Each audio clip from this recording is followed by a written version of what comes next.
Afternoon, everyone. I hope all of you that were in track one are excited to hear more about New England now. I'm here today to talk about three main projects. The EPCET study, which was just recently published last year, our ongoing 2024 economic study, as well as our competitive transmission RFP, which we just opened last week.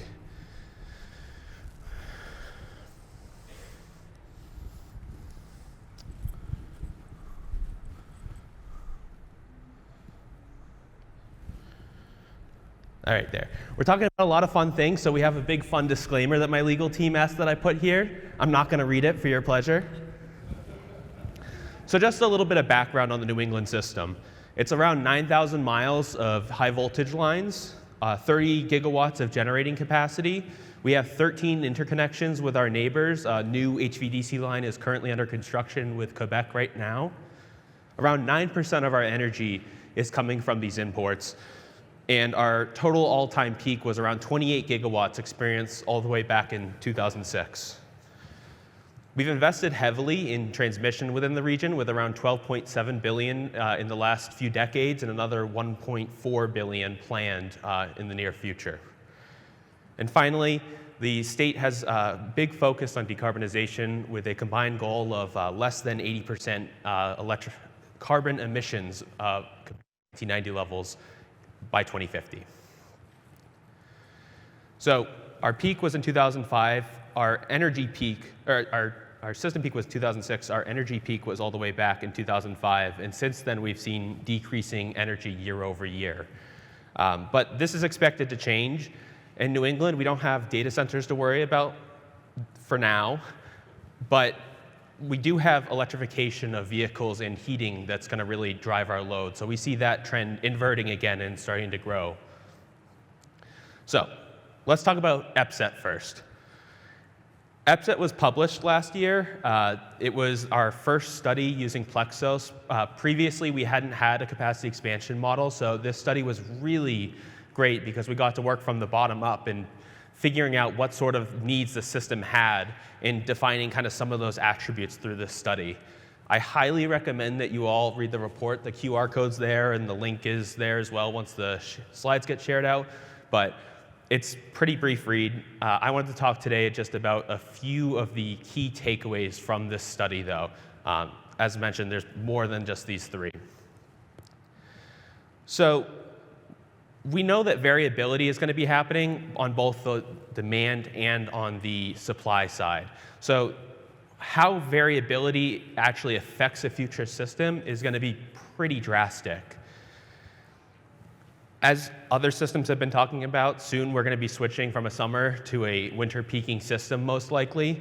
And what we found is that in our capacity expansion models, if we were to run different weather years through this model, then we found that in a relatively mild case that we'd have a load that was, or a build out that's only around 40 gigawatts. But if it's to be a more severe weather year that we run through the capacity expansion, it's upward of 60 gigawatts. So that's a 20 gigawatt range by 2050. So this is driven both through the variability of demand, but also our profiled resources, our wind and solar resources. And again, more variability is just going to make things a lot more difficult for us at the ISO. This is probably my favorite graph from the entire EPCET report. So what it's showing, that kind of hard to see white in the back, is the 2022 daily CO2 emissions. And as we start to come forward and the color comes more darker, we go to 32, 40, then 50. And so some things that we all know, spring and fall are pretty typically having higher wind and solar outputs with lower load. In summer, we see higher solar output. Summer, we tend to see less wind in the summer and less solar in the winter. And demand in those two winter and summer periods tend to be higher. So what we find actually is that come 2040, which is around the 85% of our decarbonization way, our spring and our fall are already nearly decarbonized. But what we do find is that in 2050, we have very few days in which these units are operating, these fossil units are emitting, but those days that they do operate, they're operating at near full capacity. So what this tells me is that you're going to have thermal resources that are going to be needed for the system to solve that are going to be sitting there unused for most of the year. And we need quite a large amount of them to be able to maintain the system.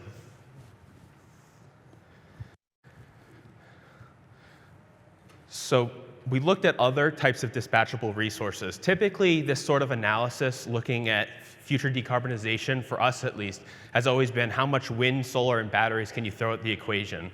But what we found is having dispatchability as an element in candidate resources drastically reduced the amount of resources that would need to be built. So we looked at particularly at 2 zero carbon resources. We looked at synthetic natural gas, so this would be a gas that would be created via some process, most likely absorbing curtailed wind energy, then producing synthetic natural gas, as well as small modular nuclear results.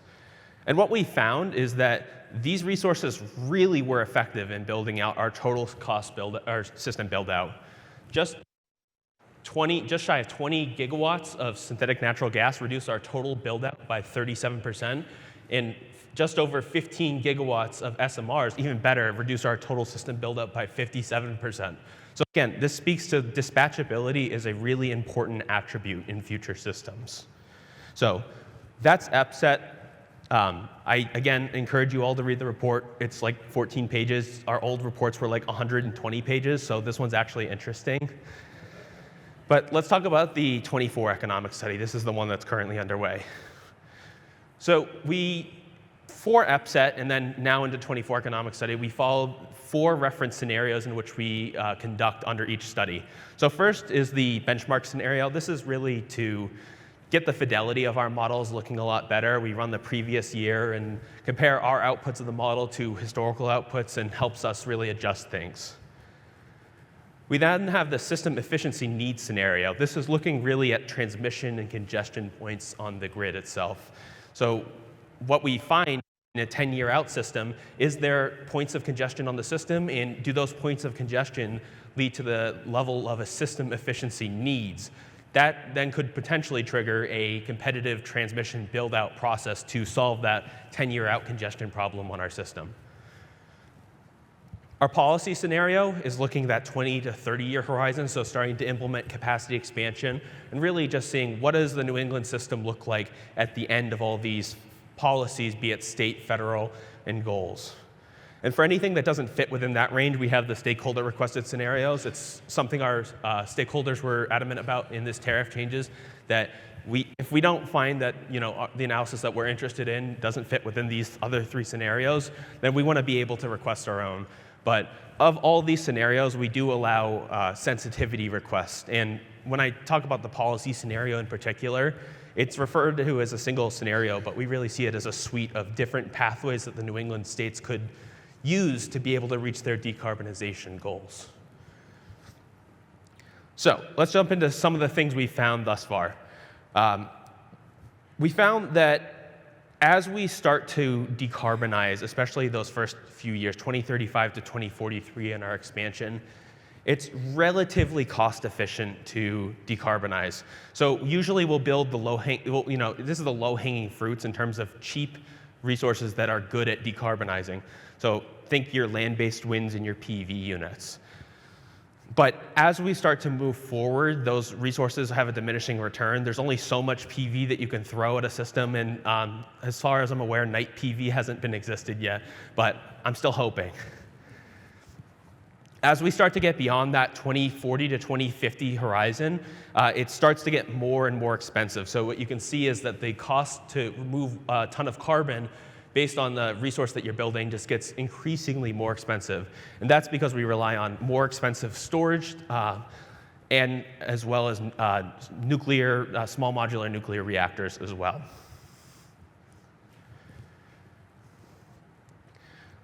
So offshore wind is something that's of significant interest recently, as it's been in the news. And so we wanted to talk about what would happen if you were to remove offshore wind completely, or if you were to significantly increase the cost to build offshore wind units.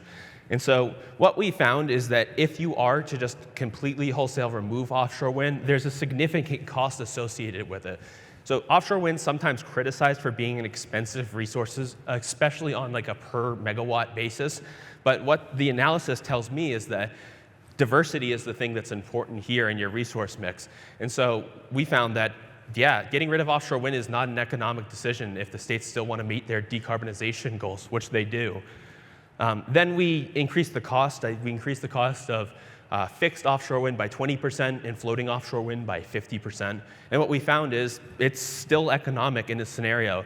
Small modular nuke and to a lesser extent PV really are the thing that we found to replace these resources of offshore wind. But still, with an increased cost, it's still economic, still more economic than having no offshore wind. So it's something that we are very adamant about with this resource.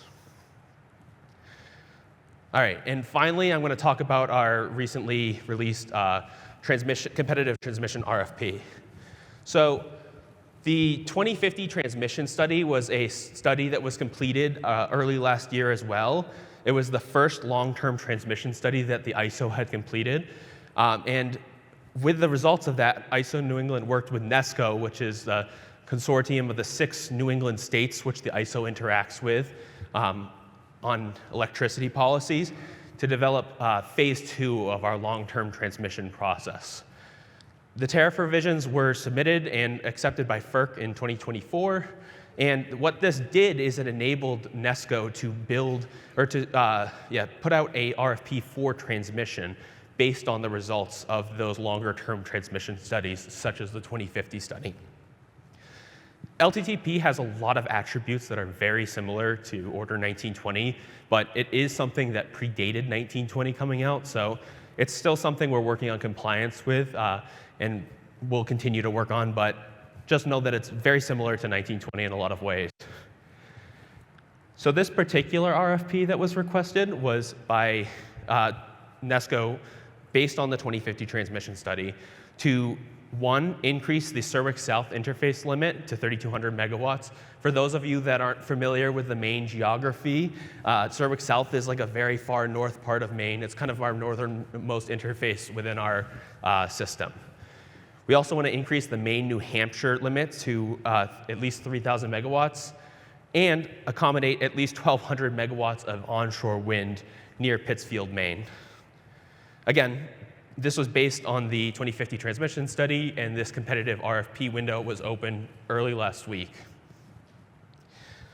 So here's the typical process in which we follow for these longer-term transmission processes. So NESCO's put out their RFP.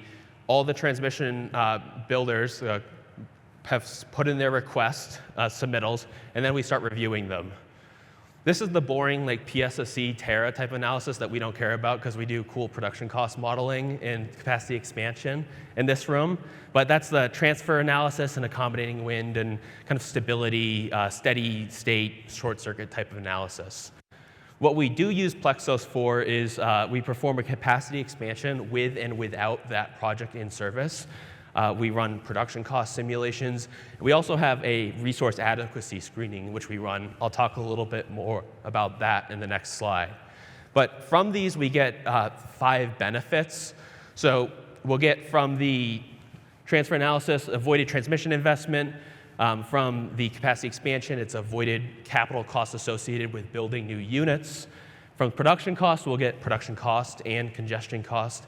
And then from the EUE analysis, we get the expected unserved energy cost. We take those 5 benefits, we create a BCR, and then we're able to compare all the results and come up with a preferred solution. 1.0 is the criteria that we're shooting for within these results, but a project that doesn't necessarily have the highest but does meet 1.0 may be considered because NESCO also released these qualitative factors in which we should consider in evaluating these. And I should also note that at the end of the day, NESCO has the final say on which projects get selected or if a project gets built at all.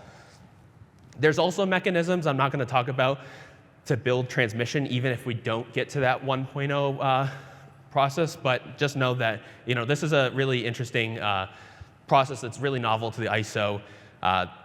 Being able to have the other states fund a process that if we don't get to 1.0, we get to like 0.9. One state doesn't want to have pay for that necessarily then. We have a mechanism where the other 5 states can kind of fill in the gap to get to the 1.0 cost in the cost recovery mechanisms. So let's talk about the resource adequacy modeling. PLEXOS, STMT isn't really lending itself to being a resource adequacy type model out of the box. But what we can do, instead of having a techno-economic model, we can strip it of those economic parameters, and we can kind of force it to be a reliability model. So the way that we do that is we take our STMT case, we remove all the cost parameters within the case, so fuel emissions, start costs, things of those, and we set the dispatch of all those resources to the same price. Again, in the reliability world, we don't care which resource gets dispatched first, we care that resources get dispatched. The one exception to that is storage. So what we want to have storage do is be the last thing to dispatch. So we want all those available resources to continue to charge the storage. Once we run out of those traditional resources, we want to go to batteries before we get to unserved energy. So we only allow batteries to dispatch to mitigate unserved energy. Because we don't want unserved energy to happen, we set a very high cost to it. So we just use $10,000 a megawatt hour. And what this does is make sure that if unserved energy is happening, it is the least economic possible outcome of the model. And what we want to do is, it's a reliability model, so we want to run many iterations of it. So we use 20 different weather years of both load and profiled resource shapes. We feed into the model.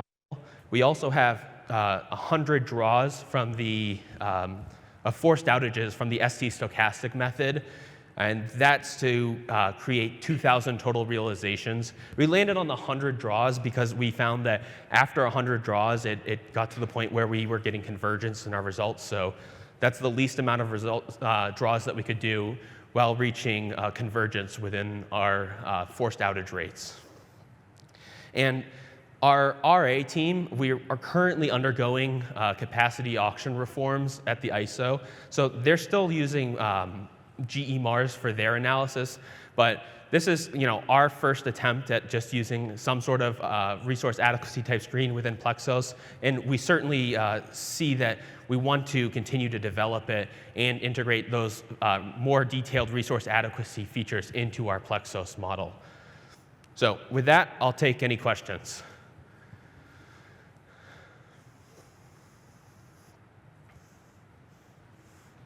Hi, Richard.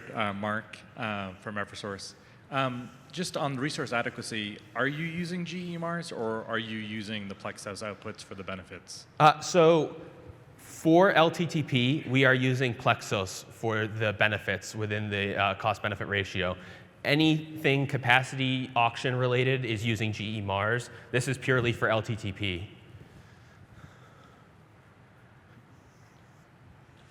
Hi, just 2 quick questions. On this one here, I don't fully understand the second bullet, like the storage operation you mentioned. So you said it would, or I guess my question is, wouldn't it make sense to discharge a full battery before some other dispatchable asset to come online? Like you were saying that, yeah. Yeah, so in the reliability world, again, we don't care about resources and which order they dispatch as long as they're there. So storage in particular, you think of a battery within a techno-economic model, a normal production cost run, it's going to LMP arbitrage. So it most likely will store from the cheapest resource, which is typically wind, solar, PV, and will discharge at times of high LMP. In the reliability world, we want to use the battery essentially as a buffer to be able to save as much energy as possible, so it will charge off of any resources that are available, be it PV or an expensive oil unit. And only once those traditional units aren't available to us anymore, that's when we use the battery. So the batteries in this circumstance are being used really as a buffer to unserved energy. Okay. And then a second quick question. I really liked the EPCET study as well that you mentioned at the beginning. Congratulations on that. Thank you. You said something, you said you reduce the build out quite a bit if we would install just 15 gigawatts of SMR by 2030, and that just sort of, I was just wondering, well, I don't know how likely it really is that we get to 15 gigawatt SMR so quickly. So I'm just wondering what would be the backup plan here. So I agree with you. Some of these numbers are difficult to comprehend. And when we first told stakeholders this, their second question is, where are you going to site 15 gigawatts of SMRs within New England? But we're doing an unconstrained model, so put them anywhere you want. But in reality, that is a valid concern. But this is really a directional type of analysis, and I think it's okay to assume that this is like the perfect outcome of 15 gigawatts. I think that any amount of SMRs, what we're showing here, will help. So be it maybe half this, maybe we get only 7.5 gigawatts of SMRs. That dispatchability really helps us get to that last percentage of decarbonization. Thanks.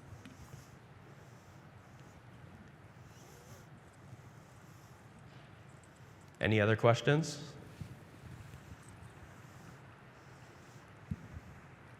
Thank you. Just a quick question on the LTTP. If you could go back a few slides.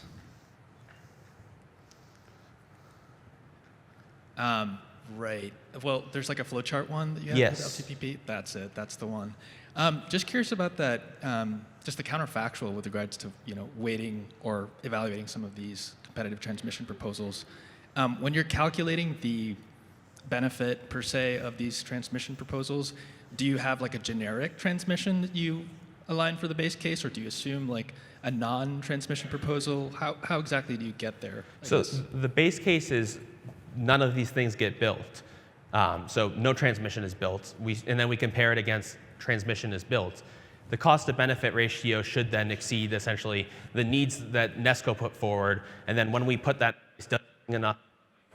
close enough to a 1.0 benefit to be able to justify it cost. So that's what we're talking about when we have the cost benefit ratio, is we're comparing to essentially, is this going to pay for itself under these factors, these particular benefits in which we list. Got it. Thank you. You're welcome. We have a gentleman in the front who's been.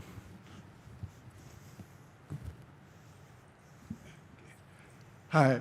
What do ST and MT mean with regard to models? So those are referring to particular modules within PLEXOS. So MT will run essentially before ST, more referring to just particular simulations within PLEXOS. So MT will run the entire year. It will come up with an optimal, at a high level, optimal dispatch for the system. And then the ST, in our case, we're running hourly. So then the ST essentially resolving a day at a time with the input from MT to essentially create the dispatch. So those are just the different simulation phases.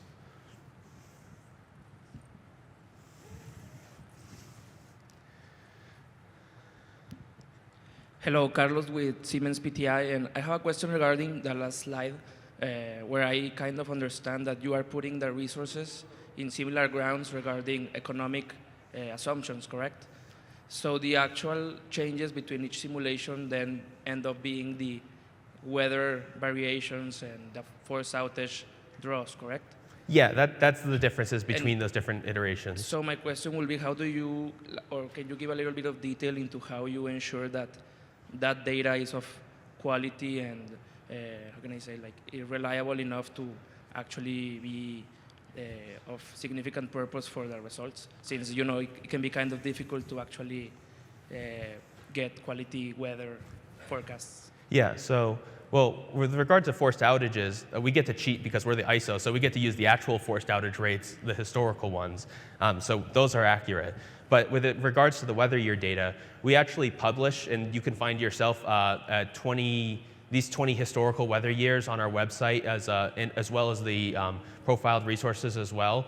That's something we publish to the public, but it's something we worked with DNVGL to develop.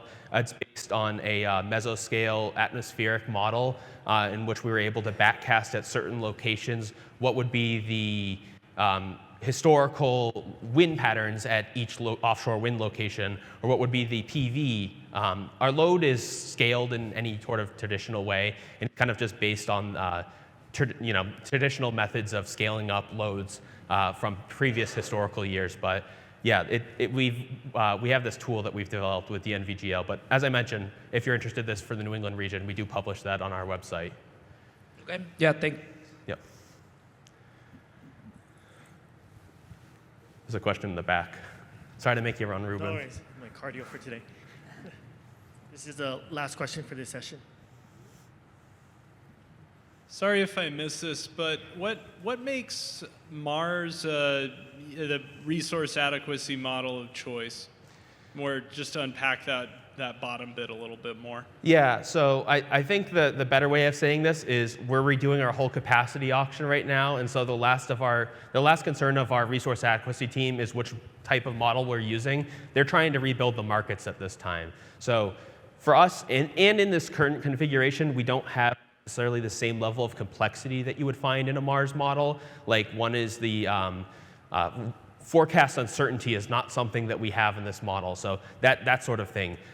It's something capable in PLEXOS, we just haven't built it out at this point. Thank you. You're welcome. Yeah, and if you're looking for any additional information, the link's here, and once the slide decks give to you all, then I recommend going to these links. Thank you all.